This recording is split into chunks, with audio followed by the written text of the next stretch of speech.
Hi guys, so welcome to Mr. Pyatt's PE office.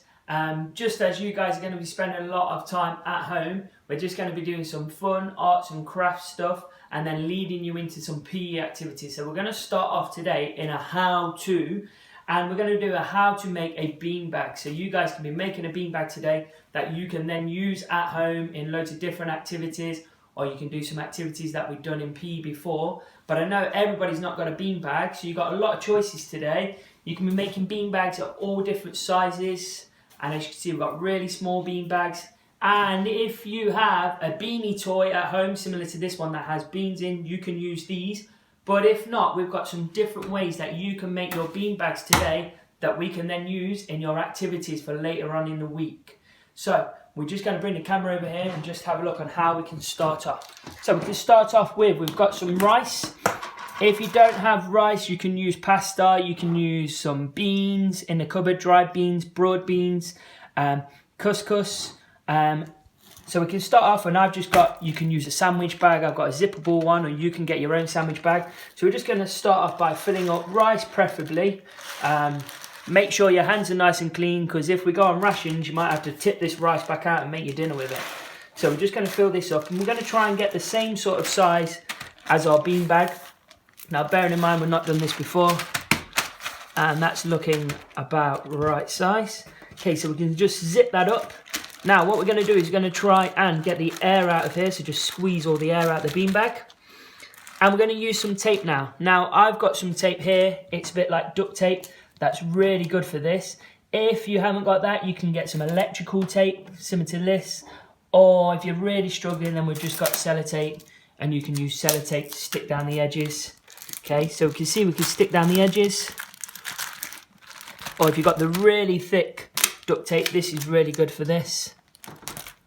So you can start over and going over the edges. Try and fold it in so all your edges are covered. And not only does this stick all your edges, but it's really good because it makes the bag not split. So not only are you making a beanbag and having fun with your beanbags, you're not going to make a mess. So your mum and dad are not going to ask you to start hoovering up. So if you have, and all you're going to do is just keep going until you've covered completely your bag around the sides. Okay, and as you can see, I need some more tape to go around there. I'll be back. Okay, not quite like Blue Peter, and here's one I made earlier. So once your beanbag's complete, you can get some more tape, go all the way around the outside. You can use some of your electrical tape, making sure that all the edges are taped up.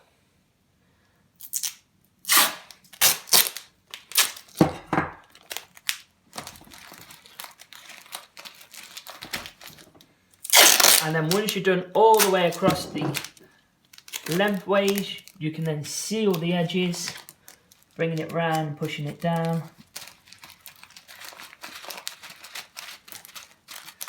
And maybe just one more piece just onto this edge.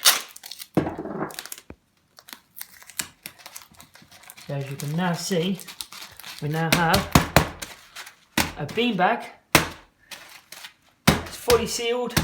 Your dinner in there ready for the rest of the week. That's very similar to my size. Now, other things we could be using, you could be using your Beanie Baby toys, or you can just use a pair of socks. So you can get a pair of socks here that we have. Not my socks, honest. You can just roll these up to whatever size you want. So you can make a ball, you can fold it down, okay, similar to your beanbag now. And then do exactly the same. What I did here, tape all the way around. So if you don't have a sandwich bag or rice or pasta, okay, you can tape up your sock. So otherwise, this is how to make a beanbag. That's from Mr. Pyatt for today.